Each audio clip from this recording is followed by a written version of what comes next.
अज्ञानतिमिरान्धस्य ज्ञानाञ्जनशलाकया चक्षुरुन्मीलितं येन तस्मै श्रीगुरवे नमः। भवानी शङ्करो वन्दे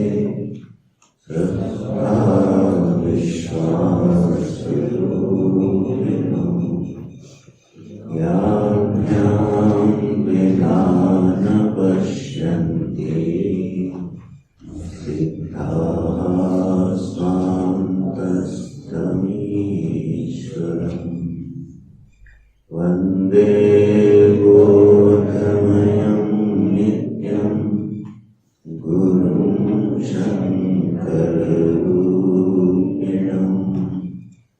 यमाश्रितो हि वक्रोऽपि चन्द्रः सर्वत्र वन्द्यते। ॐ सच्चिदानन्दस्वरूपाय परमात्मने नमः। ॐ श्री सद्गुरुचरणकमलेभ्यो नमः। अखण्डं सच्चिदानन्दं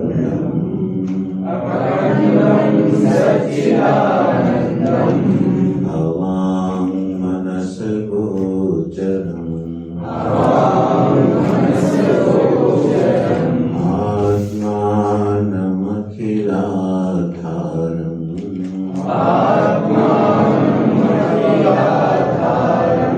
आश्रये भीष्टसिद्धये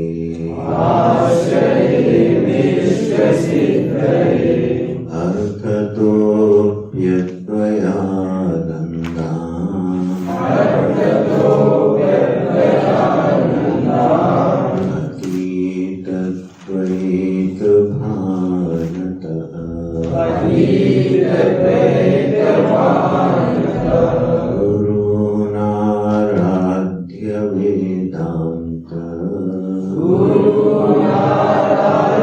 वेदान्त सारं वक्षे यथामति।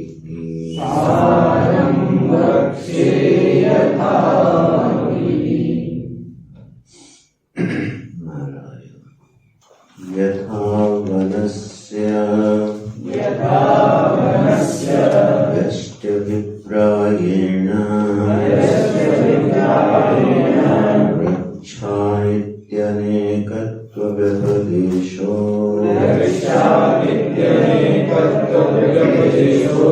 यथा वा जलाशयस्य यष्टभिप्रायेण जलानीति तथा अज्ञानस्य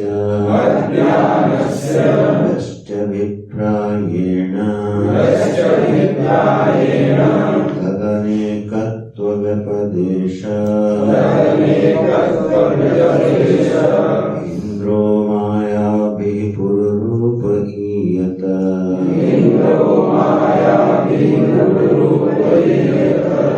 इत्यादिश्रुतेः अत्र व्यस्तसमस्तव्यापित्वेन व्यष्टिसमष्टिताव्यपदेशः इयं व्यष्टिः निकृष्टोपाधितया मलिनसत्त्वप्रधाना एतदुपहितं चैतन्यम् अल्पज्ञत्व अनीश्वरत्वादिगुणकम् प्राज्ञेत्युच्यते एका ज्ञानावभासकत्वात् अस्य प्राज्ञत्वम्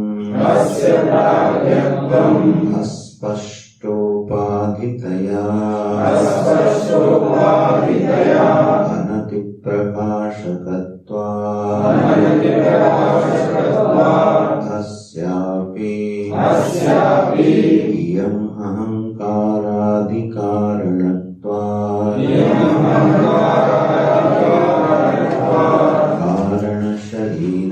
कारणशरीरम् आनन्दप्रचुरतत्वात्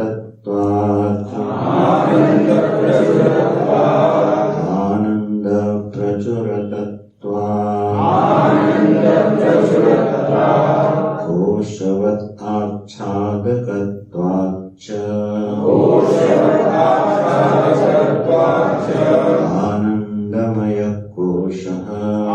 आनन्दमयकोशः सर्वोपरमत्वात् सुषुप्तिः अतएव स्थूलसूक्ष्मशरीर प्रपञ्चलयस्थानमिति चोच्यते।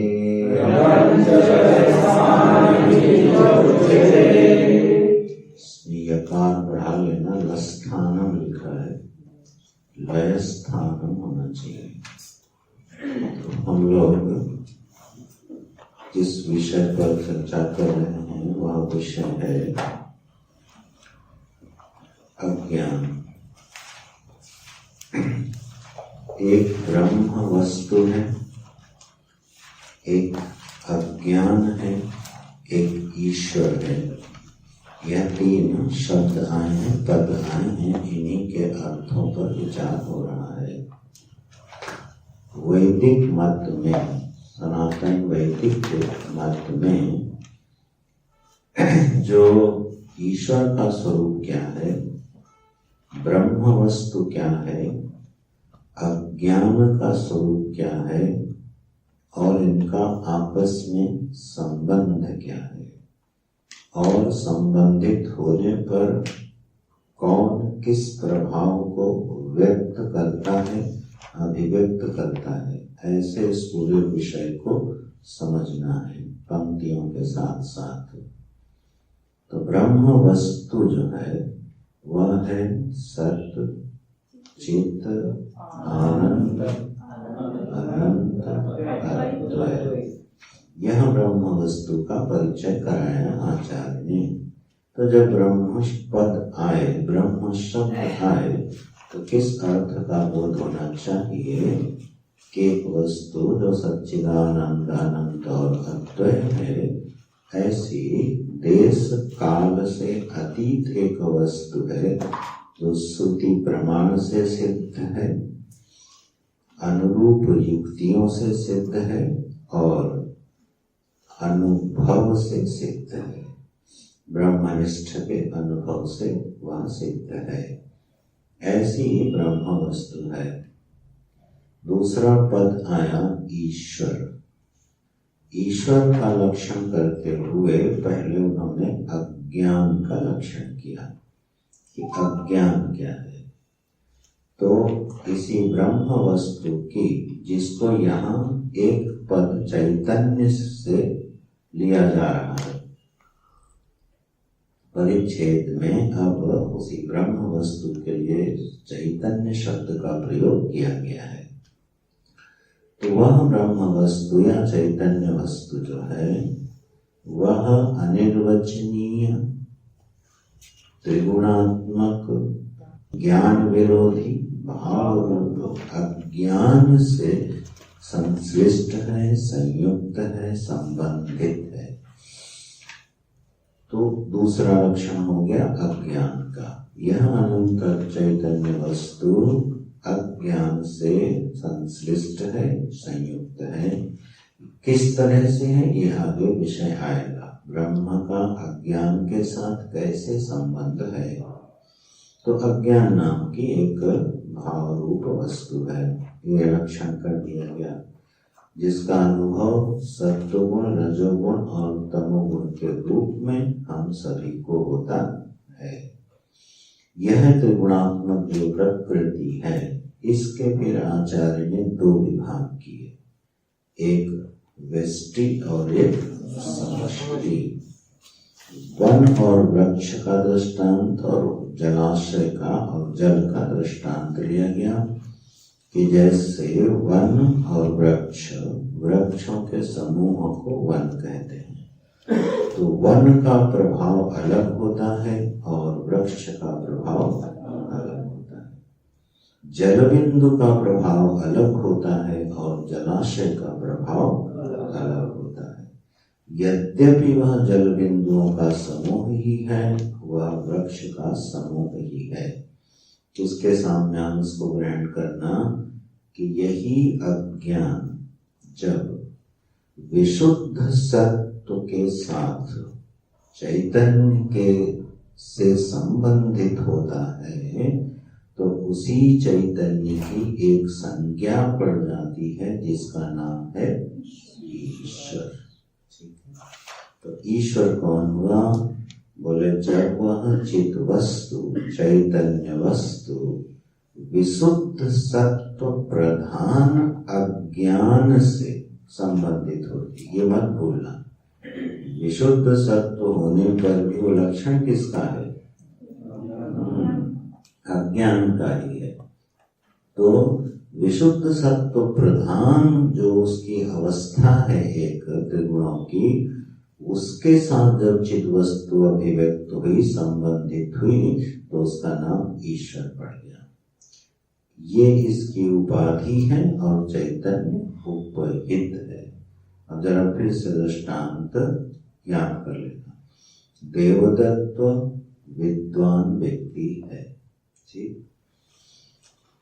क्यों? क्योंकि वो विद्या की उपाधि से उपहित है। विद्या की उपाधि से उपहित जो देवदत्त है, उसकी संज्ञा क्या पड़ी? विद्वान। ठीक। अब विद्वान जब संज्ञा पड़ गई तो उसका प्रभाव क्या है? फिर उसकी अभिव्यक्ति क्या है? तो हम कहते हैं देवदत्त 64 कलाओं और 18 विद्याओं में कुशल व्यक्ति है।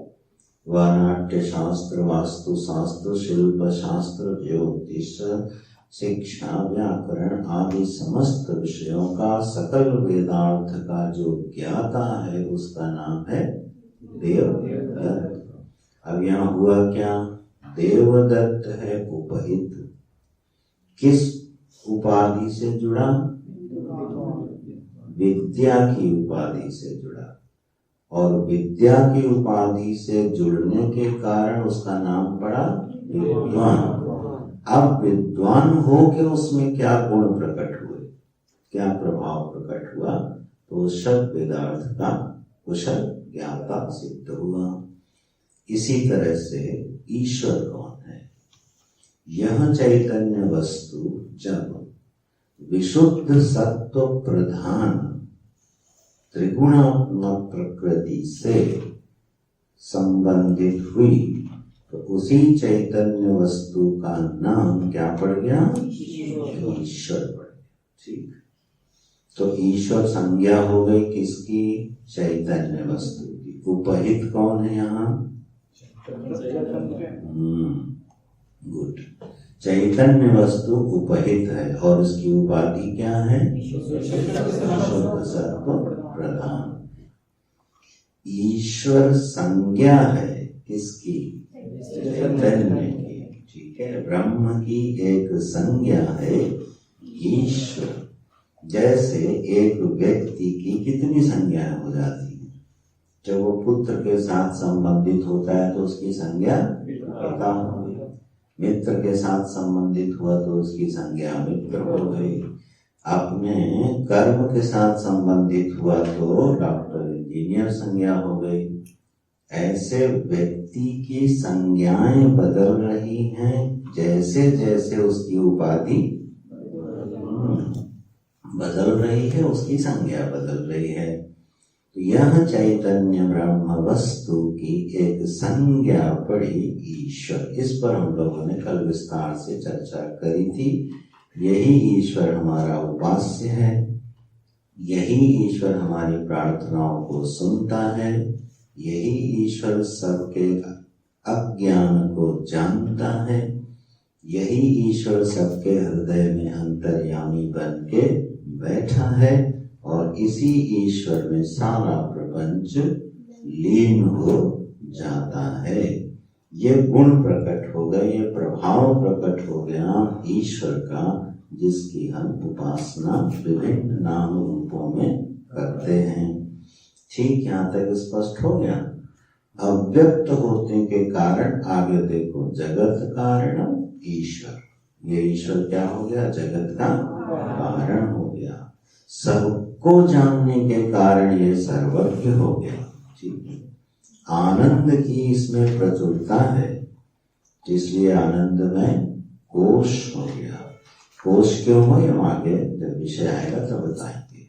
और सबको उपराम कर लेता है, सबसे उपराम होकर सो जाता है, तो ये लय स्थान हो गया। ठीक, इसी तरह से जीव में घटता है। अब आगे का परिच्छेद देखो।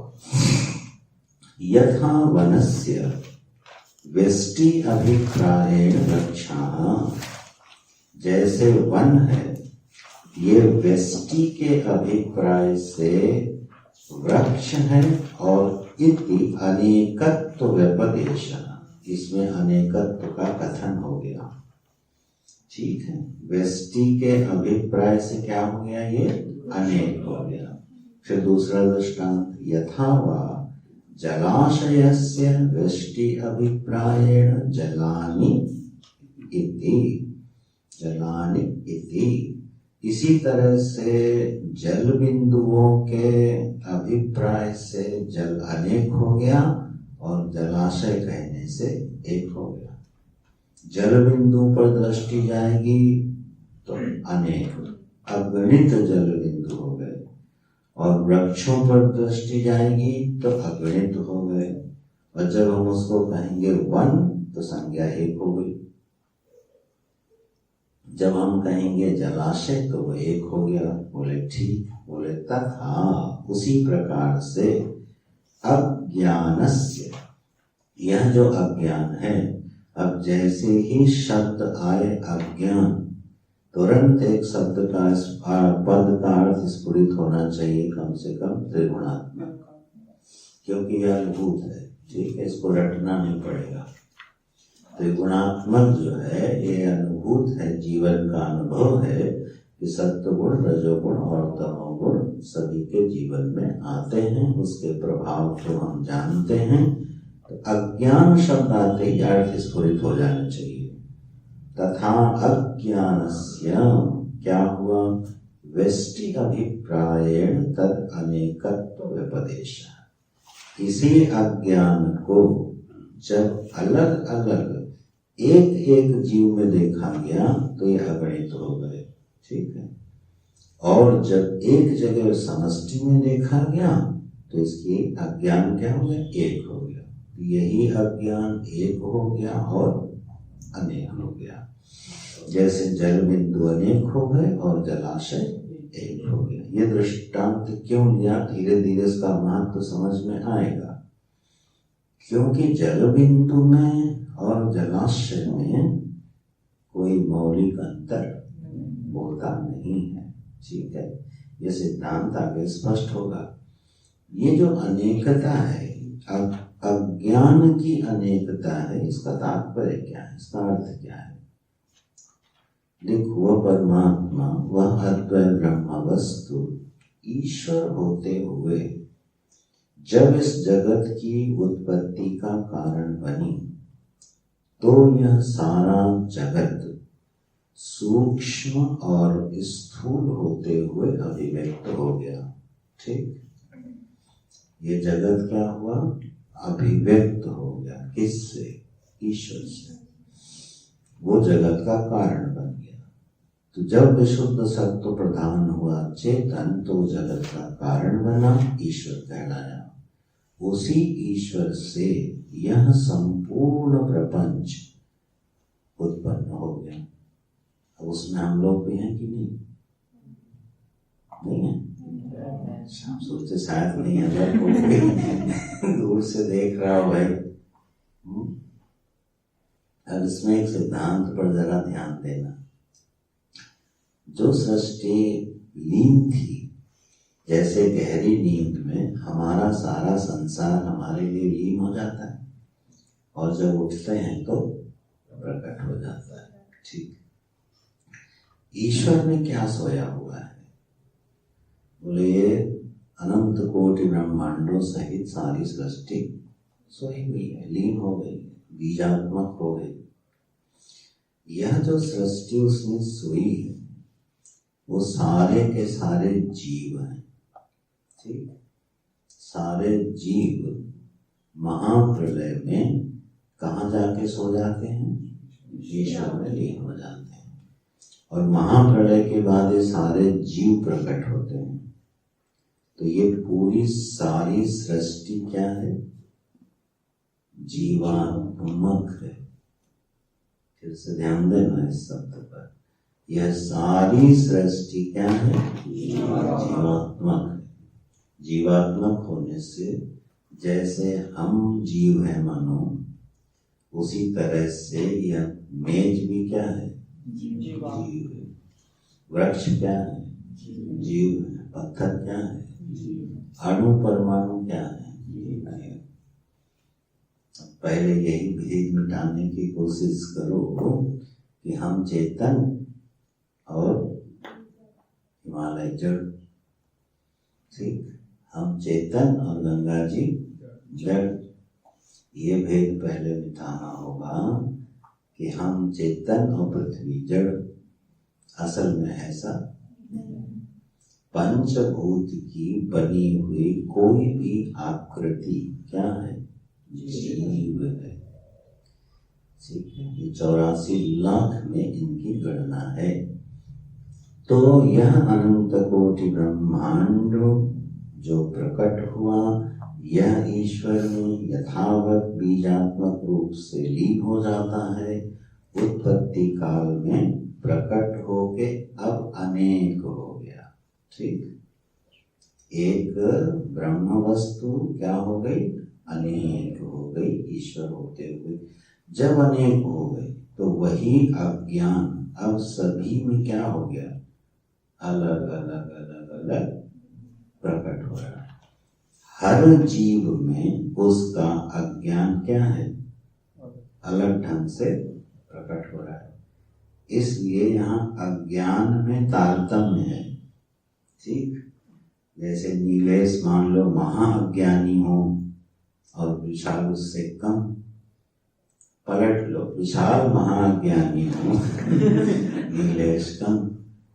यह संभव है। अज्ञान में तारतम्य संभव है। ठीक है, अनेकता। और यही सृष्टि में दिखाई देता है। जहां तमोगुण की प्रधानता है वहां अज्ञान अधिक प्रभावशाली है। जहां रजोगुण की प्रधानता है वहां अज्ञान कम प्रभावी है। और जहां सत्वगुण की प्रधानता है वहां बहुत कम प्रभावी है। ये तारतम्य दिखाई देता है। ये व्यक्तिगत रूप से अपने जीवन में भी दिखाई देता है कि नहीं? जब भूख लगी हो और बढ़िया भोजन प्राप्त हो जाए और मात्रा से अधिक उसका ग्रहण भी कर लिया जाए और उसके बाद उबासी आ रही हो और उस समय कोई कहे ब्रह्म वस्तु का लक्षण क्या है तो आप कहोगे सो के उठेंगे तभी बता पाएंगे। तो क्या होगा? वो ज्ञान होते हुए भी क्या हो गया? तमोगुण से अभिभूत हो गया। तो इस तरह से ज्ञान की अभिव्यक्ति में उपाधि के अनुसार तारतम्य का मतलब कम ज्यादा ये दिखाई देता है। अब जरा पूरी सृष्टि को ध्यान से देखो। वृक्ष तमोगुण की प्रधानता से है, ठीक। सिंह और अश्व आदि ये जो पशु हैं ये रजोगुण की प्रधानता से हैं, ठीक है। मनुष्य भी रजोगुण की प्रधानता से है। इसी तरह से सत्वगुण, रजोगुण और तमोगुण के तारतम्य से 84 लाख भेद हो गए। ये विज्ञान है, ये गणना कर डाली ऋषियों ने, और एक एक अनुपात से एक एक शरीर बना दिया गया। उसी को हम लोग बोलते हैं 84 लाख योनियां।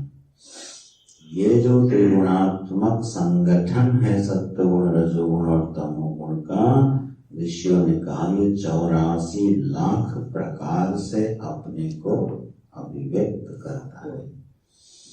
जहां सत्व की अधिकता से प्रकट हुआ वहां ये सनकादि ऋषि हो गया, नारद ऋषि हो गया, व्यास जी हो गए, भगवान शंकराचार्य हो गए, ठीक है। जहाँ रजोगुण की प्रधानता रही, सत्व गुण की ओर उन्मुख रहते हुए वो ब्रह्मा हो गए। ब्रह्मा क्या है? रजोगुण प्रधान है लेकिन सत्व गुणोन्मुखी है। और फिर रजोगुण प्रधान होता हुआ तमोगुणी हो जाए, तमोगुण प्रधान होता हुआ रजोगुणी हो जाए, ऐसे 84 लाख प्रकार बनाए जा सकते हैं। जैसे कोई मनुष्य बड़ा क्रूर दिखाई देता है तो वो क्या है? तमोगुण प्रधान होता हुआ रजोगुण की ओर जब उन्मुख होता है तो वो क्रूर हो जाता है, निर्दयी हो जाता है। ऐसे मनुष्य होते हैं कि नहीं? उनका संगठन क्या है? उसमें तमोगुण की प्रधानता है लेकिन रजोगुण की ओर उन्मुख है। अगर रजोगुण की ओर उन्मुख तमोगुण ना हो तो कुंभकर्ण हो जाएगा, सो जाएगा। तो ऐसे भी भद्र लोग होते हैं जिनको हम लोग क्या बोलते हैं? डल, ठीक है। हमेशा तमोगुण जैसे छाया रहता हो। कहने का मतलब ये है अज्ञान की जो अनेकता बता रहे हैं उन सबके प्रयोजन है। यह अज्ञान अनेक हो गया, जैसे जल बिंदु अनेक हो गए, वृक्ष अनेक हो गए, ऐसे यह अज्ञान अनेक हो गया। अब श्रुति से इसको सिद्ध कर देते हैं। इंद्रो मायावी पुरुरूप ईयते।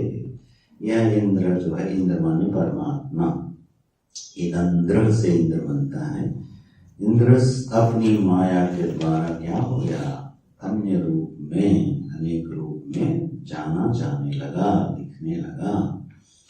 अत्र व्यस्त समस्त व्यापित्वेन व्यष्टि समष्टिता व्यपदेशः। अत्र माने अस्मिन् प्रसंगे, अस्मिन् विषये, इस विषय में फिर व्यस्त और समस्त की व्यापकता से इसको व्यष्टि और समष्टिता का कथन किया गया।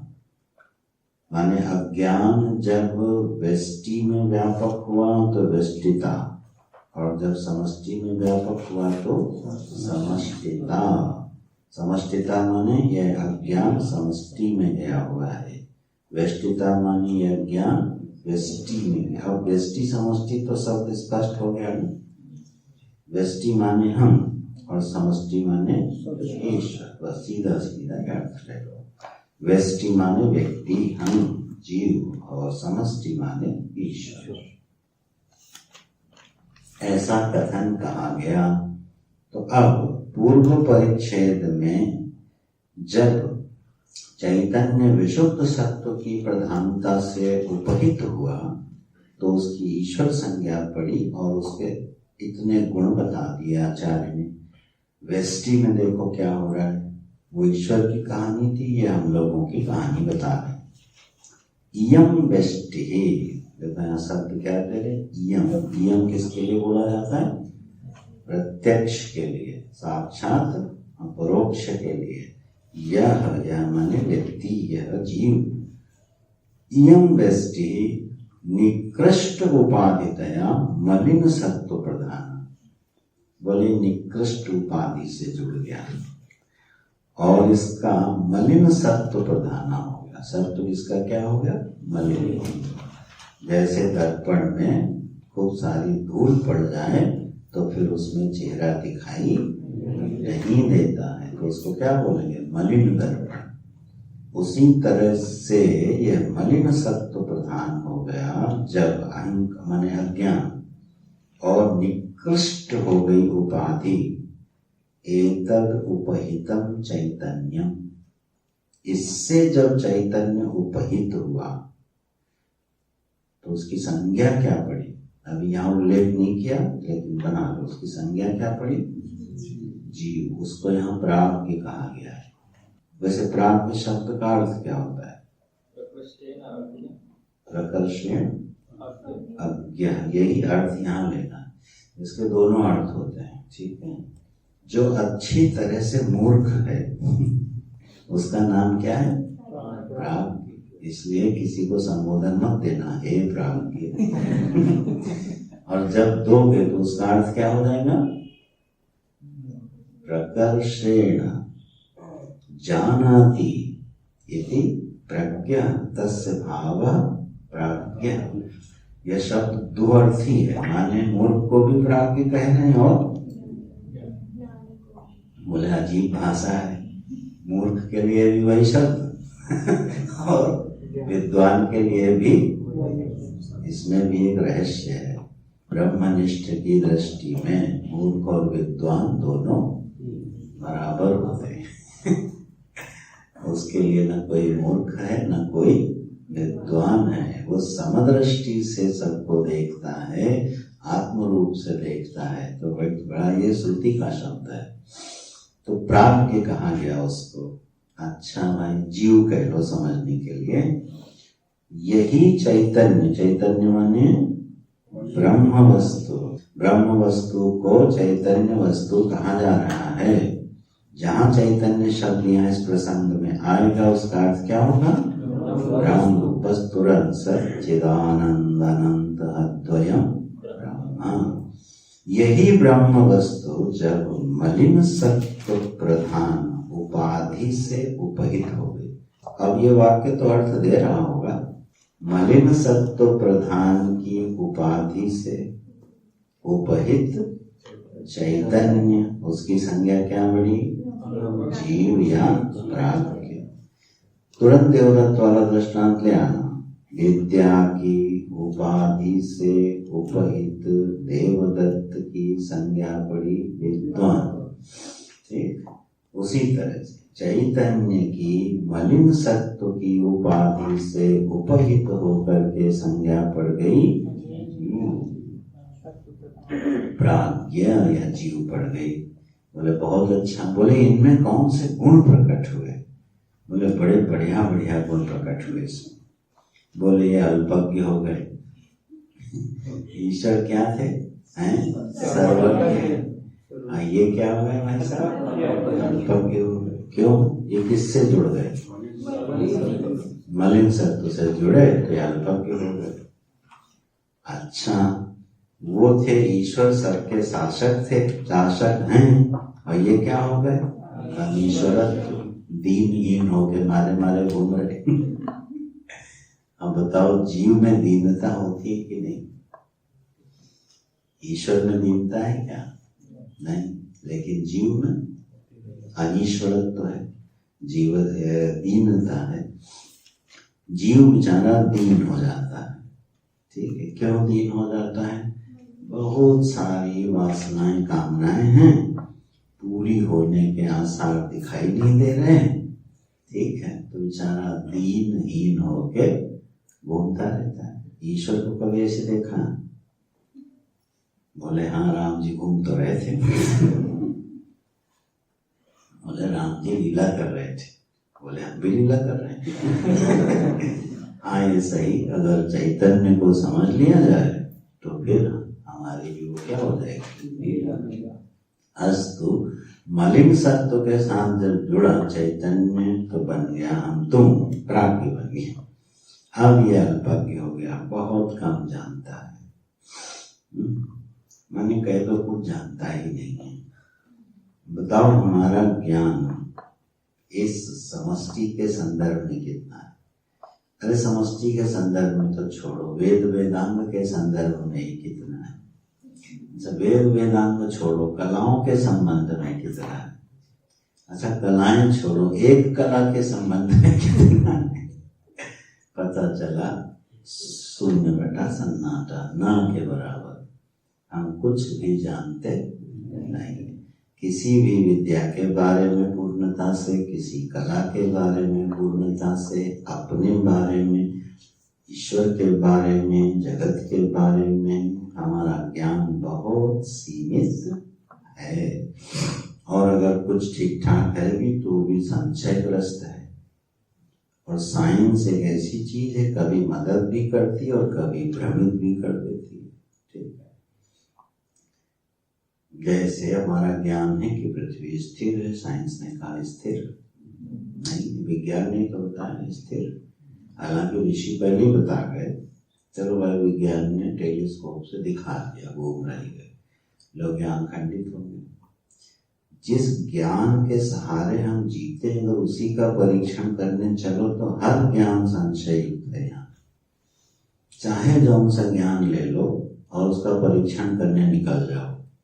ठीक है, जैसे वृक्ष का एक पत्ता हरा दिखाई देता है, ठीक, बोले वृक्ष के पत्ते का रंग क्या है, हरा है। अब वैज्ञानिक भाई साहब आए, उन्होंने कहा ये निश्चित ही नहीं हो सकता कि इस पत्ते का रंग क्या। बोले क्यों, दिखाई तो दे रहा है। बोले ना, मेंढक को ये लाल दिखाई देता है। हाँ। दूसरा, जब रंग विज्ञान क्या है, सूर्य की किरणें उस पत्ते पर पड़ी, उस पत्ते ने सूर्य की किरणों के 6 रंगों का शोषण कर लिया और एक रंग को परावर्तित कर दिया, रिफ्लेक्ट कर दिया। तो हमारी आंख में वो रंग जाके टकरा गया, तो हमने कहा पत्ता हरा। अब पत्ता कहाँ से हरा हो गया, वो तो 6 रंगों को पी गया और एक रंग उसने सूरज का फेंक दिया। उसका अपना क्या रंग था, उस पत्ते का अपना कोई रंग सिद्ध हो रहा है क्या। पता चला यही गड़बड़ हो गई। अब जो पत्ता हरा देख के आनंदित होते थे वहां भी संशय हो गया। तो अगर इस चक्कर में पड़े तो कोई भी ज्ञान संशय रहित मिलने वाला नहीं है। इसी को बोलते हैं अल्पज्ञता। तो कम से कम भाई ज्ञान का अभिमान तो ना हो गया किसी को। अगर कोई ज्ञान का अभिमानी हो तो उसको मूर्ख ही कहोगे, महामूर्ख ही कहोगे। ये बड़ा ज्ञान का अभिमानी बना घूम रहा है, ये महान मूर्खता है। जब हम जरा सी किसी ज्ञान को, जो कि संशयग्रस्त ज्ञान है, परीक्षण करने पर उससे अभिमान करके बोलते हैं हम बड़े पंडित हैं, हम बड़े ज्ञानी हैं। ऐसा जीव के साथ कभी नहीं होता। तो मलिन सत्व प्रधान जो उपाधि है, जब चैतन्य से जुड़ गए तो उसमें अल्पज्ञत्व प्रकट हुआ, अनीश्वरत्व, दीनता प्रकट हुई। आचार्य ने ज्यादा नहीं लिखा, आदि गुण कम कर दिया। आदि से सब अपना अपना समेट लेना, ठीक है। ईश्वर के जितने बताए हैं उसको उलट देना बस, ठीक है। तो वो सब के सब हम जीवों में विद्यमान हैं। आदि गुणकम समूह हो गया, ये गुणों का, गुणों से संबंधित हो गया। इसको हमने कहा प्राज्ञ। विशेष रूप से ये अज्ञानग्रस्त जीव है, उसका नाम है प्राज्ञ। इति उच्यते, ऐसा कहा गया। और क्यों अल्पज्ञ कहा गया, बोले एक अज्ञान अवभासकत्वात् अस्य प्राज्ञत्वम्। इसका जो अल्पज्ञता है उसकी हेतु क्या है, बोले क्योंकि ये एक अज्ञान का अवभासक है। जैसे हम हैं तो हम अपने ही अज्ञान और ज्ञान के तो अवभासक होंगे, दूसरे के कैसे हो सकते हैं। दूसरे का ज्ञान और अज्ञान हमेशा अनुमित होता है।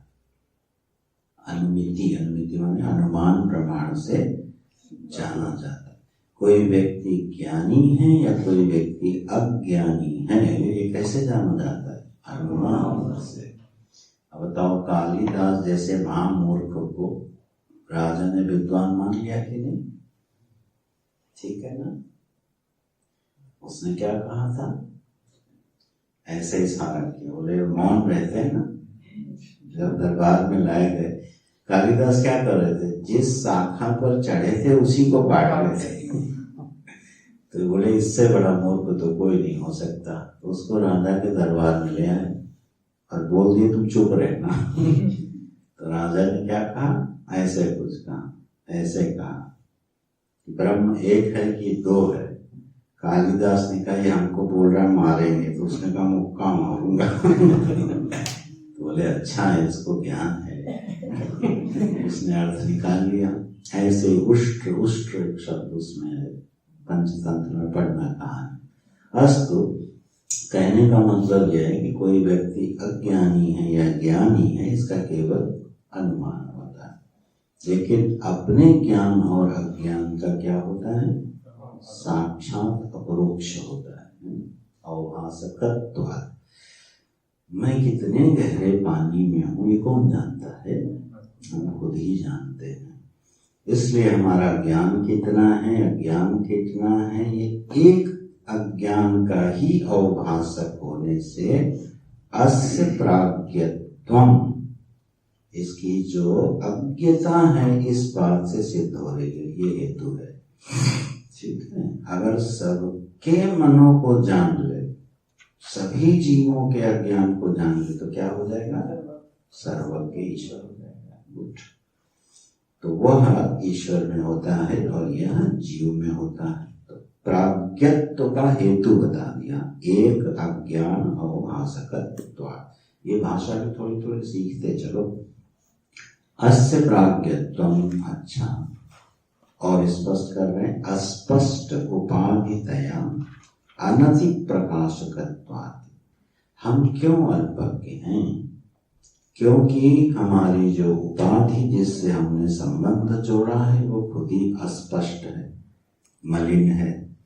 और अनति प्रकाशकत्वात्, बहुत थोड़ा सा प्रकाश देती है।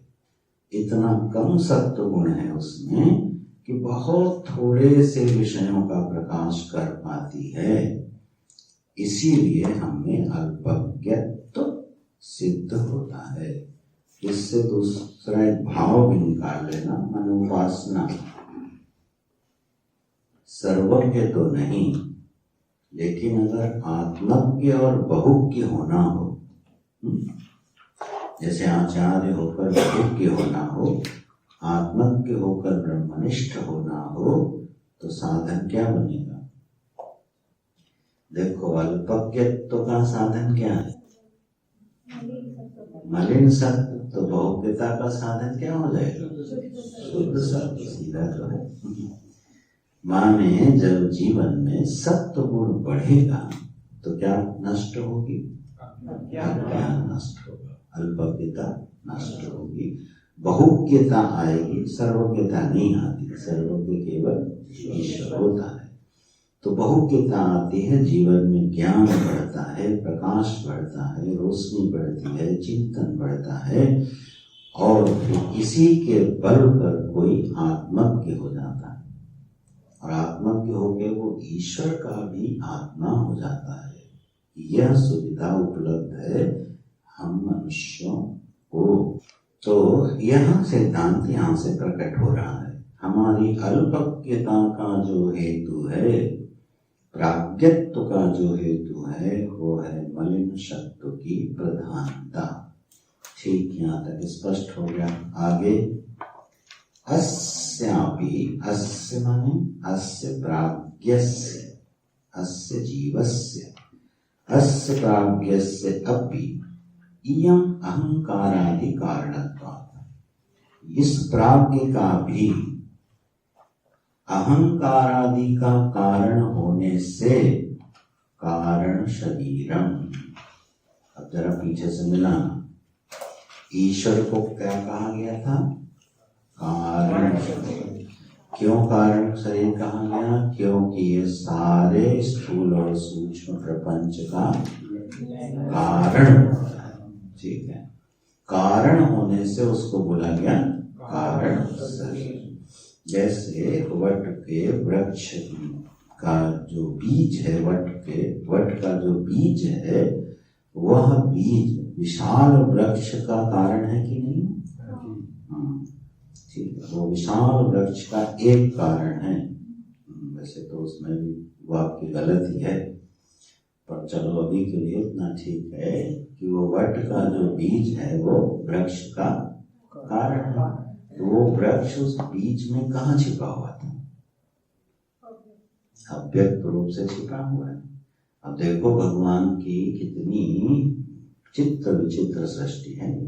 इसका अनुसंधान करने से ईश्वर की महिमा का भी ज्ञान होता है और अपने स्वरूप का भी ज्ञान होता है। अब वट का जो वो बीज है, अब आप अगर उसको पीस डालो, तोड़ के देखो तो उसमें वृक्ष मिलेगा? नहीं मिलेगा। लेकिन जैसे ही आप उसको धरती में दोगे तो पवन प्रकाश आदि के निमित्त से वो क्या हो जाएगा?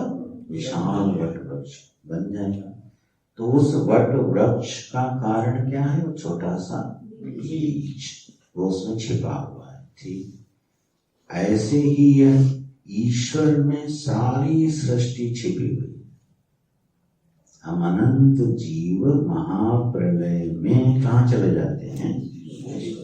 और कैसे? बीजात्मक हो जाते हैं, बीज रूप में अव्यक्त हो जाते हैं। और जब समय आता है तब बाहर आ जाते हैं। अच्छा बताओ, समय कब आता है? हाँ, समष्टि कर्मों के फल जब परिपक्व होने लगते हैं तो उसमें क्षोभ होता है, तब वो बाहर निकलता है। जैसे हम सोए पड़े हैं, ठीक, हमको कौन उठाता है? बोले अलार्म। अच्छा, अलार्म न लगाया हो तो कौन उठाता है? बोले पड़ोसी की घंटी। बोले अच्छा, शीशा भी बंद कर लिया तो कौन उठाता है? हमारे अगले दिन के जो कर्म हैं वो पक गए, अब वो कह रहे हैं हमको फल दो। ठीक, तो अगले दिन के कर्म जब हमें फल देने के लिए तैयार हो जाते हैं तो मुझ आराम से सोए हुए प्राज्ञ को क्या कहते हैं? उठो, और बाहर फेंक देते हैं। ये घटना घटती है। यही निमित्त है उठने का। बोले नहीं नहीं, हम तो सो रहे थे, किसी ने उठा दिया। तुम्हारे कर्म का फल पक गया था। उस आदमी के मन में आया कि सोया पड़ा, लात मारो। ये किसका प्रारब्ध था? ये उस जीव का प्रारब्ध था, निमित्त बना और आपको उठा दिया गया। तो अगर आप नैमित्तिक रूप से भी उठाए जाते हो तो भी हमारे कर्म का फल, और स्वभाव से उठते हो तो भी कर्म का फल है, वो पक गए हैं। इसका कभी गहरा अनुभव करना हो, हम चाहेंगे और प्रार्थना भी करेंगे सब लोग थोड़ा थोड़ा ध्यान वगैरह सीखते जाओ। यहाँ से तेजस्वी हो। जब ध्यान करने बैठोगे और ध्यान में बैठ कर मन भी लग गया, ठीक है, आनंद भी आ रहा है, उस समय हमको ध्यान से कौन उठा देता है? वो प्रबल कर्म है जो अपना फल देने के लिए दरवाजे पे खड़ा है, और वो फिर दस्तक देता है, ऐसा उठो, बहुत हो गया, उठो। उठने का निमित्त भी कई बार नहीं दिखाई देता, ठीक, लेकिन हम ध्यान से उठ जाते। क्यों उठ गए?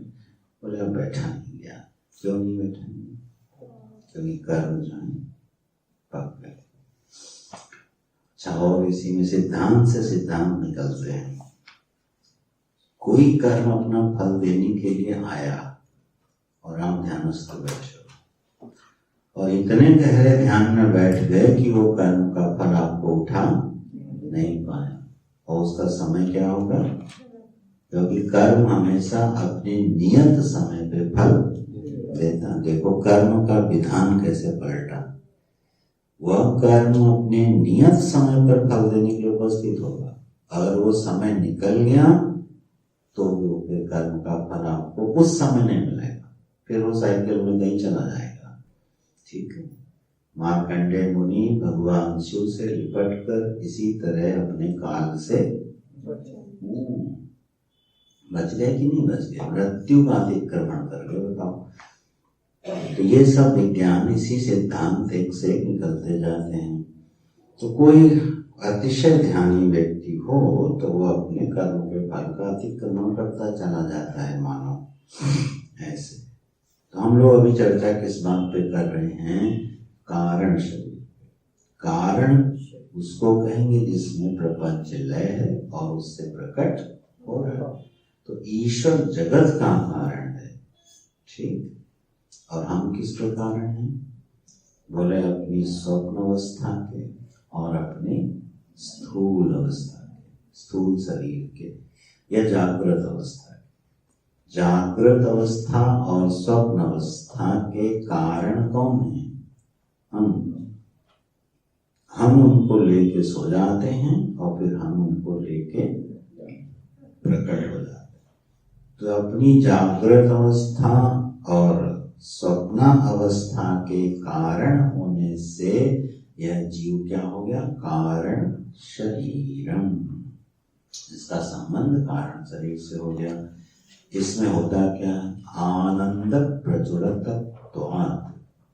इस कारण शरीर में बड़ा आनंद रहता है। ठीक।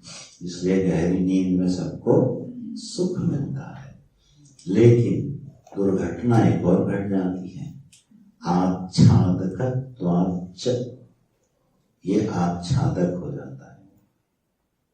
गहरी नींद में हम जब जाते हैं तो ब्रह्म के साथ एक रूप हो जाते हैं, माने सुख के साथ एक रूप हो जाते हैं। और तमोगुण से अभिभूत होने के कारण ब्रह्म का बोध हमको नहीं हो पाता।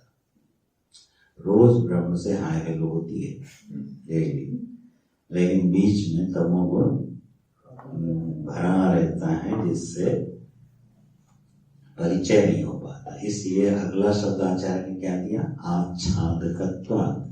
आच्छादक हो जाता है, ढक लेता है। तो आच्छादकत्वात्, ढक लेने से उसका नाम पड़ गया आनंदमय कोश। ये सारे परिच्छेद आगे विस्तार से आने वाले हैं, तो और अधिक स्पष्ट हो जाएंगे। आनंदमय कोश क्या है, स्थूल शरीर क्या है, सूक्ष्म शरीर क्या है, ये सब परिभाषाएं आने वाली हैं। अच्छा, आनंदमय कोश हो गया। और सर्वोपरमत्वात् सुषुप्ति, सबसे उपराम होके सो जाता है, इसलिए सुषुप्ति है। और स्थूल सूक्ष्म शरीर प्रपंच लय स्थानम इति। यह स्थूल शरीर का और सूक्ष्म शरीर का क्या है? लय स्थान है। तो हम भी छोटे मोटे ईश्वरी तो हुए नहीं हुए, और इसीलिए हर आदमी अपने को ईश्वर कहलाने में बड़ा आनंदित होता है। कोई अगर बोल दे प्रभु जी हे भगवान, तो मजा आता है कि नहीं? अरे आप तो ईश्वर हैं, तो देखो आनंदित हो जाते हैं। वाह, सही तो बोल रहा है क्योंकि कहीं न कहीं लक्षण तो है ही है। ईश्वर और जीव में, मैं ब्रह्म की बात नहीं कह रहा हूँ, वृक्ष में और वन में कहीं ना कहीं साम्य है कि नहीं? जल बिंदु में और जलाशय में कहीं ना कहीं साम्य तो है। तत्वता तो एक है, लेकिन गुणों में भी कहीं ना कहीं साम्य है। इसलिए जो ईश्वर को पसंद है वही हमको भी पसंद है। ठीक है, मात्रा बस बहुत अल्प हो जाती है। तो इस तरह से हम भी स्थूल सूक्ष्म शरीर जो प्रपंच है, ये सब साथ आगे व्याख्या होंगे। इसका हम लोग क्या है? लय स्थानम इति च उच्यते। तो यहाँ तक ये विषय चला। अज्ञान समष्टि से एक हो गया, व्यष्टि से अनेक हो गया। ठीक, अनेक होने पर वो मलिन सत्व प्रधान उपाधि से जुड़ गया, तो उसमें ये गुण प्रकट हो गए, अल्पज्ञत्वादि। विशुद्ध सत्व से जुड़ा तो उसमें सर्वज्ञत्वादि गुण प्रकट हो गए। किसमें? हाँ, ये देख लो, अब उधर ही बढ़ना है धीरे धीरे। ये गुण किसमें प्रकट हो रहे, किसमें भास रहे हैं? ये चैतन्य में, क्योंकि चैतन्य की ही एक संज्ञा पड़ी क्या? ईश्वर। और चैतन्य की ही एक संज्ञा पड़ी जीव या प्राकृत। देखो, संज्ञा दोनों की, संज्ञा भिन्न भिन्न होने पर संगी जो है वो एक है कि संज्ञा भेद है लेकिन संगी भेद नहीं है। चैतन्य की ही संज्ञा है ईश्वर और चैतन्य की ही संज्ञा है जीव। कुछ बात बनी। चलो अगला परिच्छेद जरा पाठ कर लेते हैं। तदानीं एतावीश्वर प्राज्ञो चैतन्य प्रदीप्ताभिः अति सूक्ष्माभिः अज्ञान वृत्तिभिः आनंदमनुभवत आनंदभुक् चेतो मुखः प्राज्ञ इति श्रुतेः सुखमहमस्वाप्सम् न किञ्चिदवेदिषम् इत्युत्थितस्य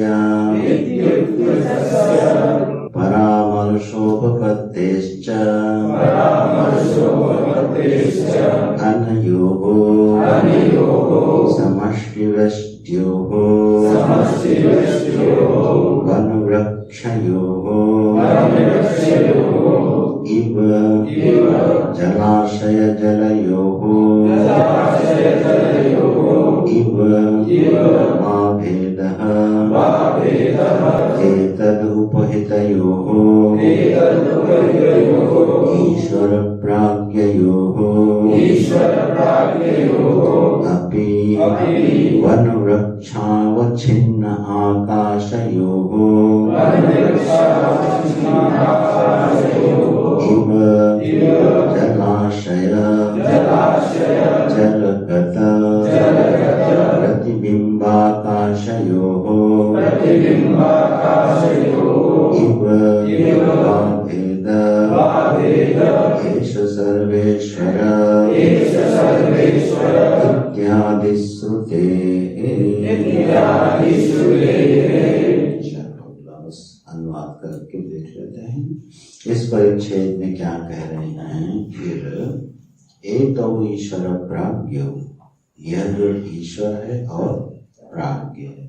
प्राज्ञ माने जीव, याद रखना है।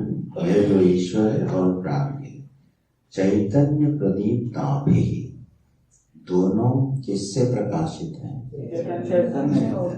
क्योंकि मुख्य संगी कौन है? चैतन्य। तो प्रकाशित किससे है? इनकी आत्मा कौन है? ईश्वर की आत्मा भी चैतन्य है और जीव की आत्मा भी चैतन्य है। तो चैतन्य से प्रदीप्त हैं। अति सूक्ष्माभिः, अत्यंत सूक्ष्म अज्ञान वृत्तिभिः, अपनी अज्ञान वृत्तियों के द्वारा आनंदम अनुभवत, आनंद का अनुभव करते हैं। ठीक है।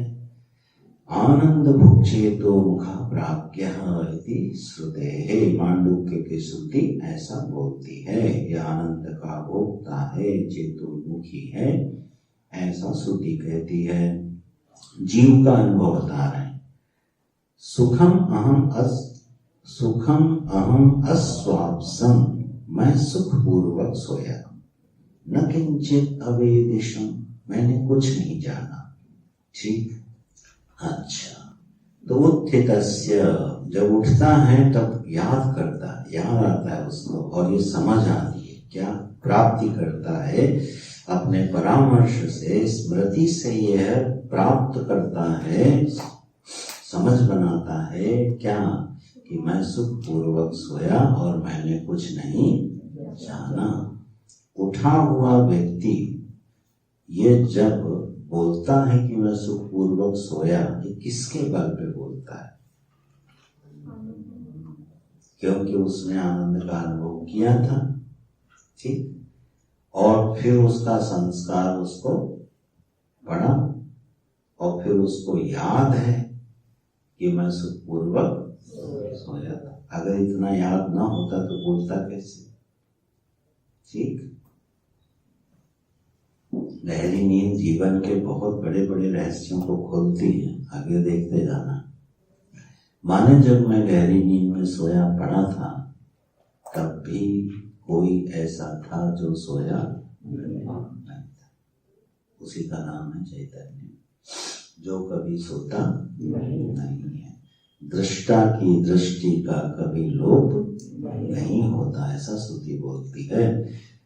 मृत्यु में भी जो सोता नहीं है, जो मरता, महाप्रलय में भी जो सोता नहीं है, उसका नाम है ईश्वर। सो जाता है, बिल्कुल बिठा लेना दिमाग में। अपने धर्म में, वैदिक धर्म में ईश्वर किसको कहते हैं, ब्रह्म किसको कहते हैं। ईश्वर न सोए तो प्रलय नहीं होगी। ईश्वर जब सोता है, जैसे हम जब सोते हैं तो अपने प्रपंच को लेके सो जाते हैं, ऐसे ईश्वर जब सोता है तो अपने प्रपंच को लेके सो जाता है, तो प्रलय हो जाती है। लेकिन चैतन्य कभी सोता और कभी जागता, इसलिए वो कभी मरता और कभी पैदा। और अगर ये सिद्ध हो जाए हम ही है तो मजा नहीं आएगा। यही सिद्ध करेंगे, ठीक। अगर ये सिद्ध हो जाए कि भैया हम चैतन्य हैं, क्या बात है। बोले तो ख्याली पुलाव है। इस पे बड़े बड़े दार्शनिक बोलते नहीं है, वेदांतियों के क्या है, ख्याली पुलाव है। तो ये युक्तियों से सिद्ध करके बताएंगे कि हम चैतन्य के अतिरिक्त और कुछ हो नहीं सकते। यही मुख्य विषय इस ग्रंथ का। चलो उसका अनुवाद पढ़ लो, कल देखेंगे, परसों देखेंगे। अनयोः समष्टिवृष्ट्योः वनवृक्षयोः इव जलाशय जलयोः इव वा अभेदः। जैसे वृक्ष और वन में, जलाशय और जल बिंदुओं में अभेद है, उसी तरह से एतदुपहित योः ईश्वर प्राज्ञयोः अपि वन वृक्षावच्छिन्न आकाशयोः इव। अब एक बारीकी है इसमें, हम बाद में विचार करेंगे। ये जो वन है और वृक्ष है, वन और वृक्ष में अभेद है कि भेद है? जलाशय में और जल बिंदु में भेद है कि अभेद है? मात्रात्मक भेद है, गुणात्मक अभेद है। हाँ, ये वाक्य सही बनाया। गुणात्मक अभेद है, मात्रात्मक भेद है। और मात्रात्मक भेद होने से अंतर क्या हो गया? जल बिंदु को हम पी जाते हैं और जलाशय हमको पी जाता है, ठीक है। कितना बड़ा अंतर हो गया। एक वृक्ष हमारे लिए आनंददायी है और वन में घुस गए तो हनुमान चालीसा पढ़ते हुए नहीं तो रह गए। अब है वन और वृक्ष में कितना महान भेद हो गया है कि नहीं। इसी तरह जीव और ईश्वर में क्या है, महान भेद है। यहाँ गलती नहीं करना, वेदांत ठीक से पढ़ना। तो जीव और ईश्वर में अभेद मत सिद्ध करना। जीव और ईश्वर में कभी अभेद होता नहीं, गलती कर जाओगे। जैसे वृक्ष में और वन में कभी अभेद नहीं हो सकता, क्योंकि वृक्ष का प्रभाव अलग है और वन का प्रभाव अलग।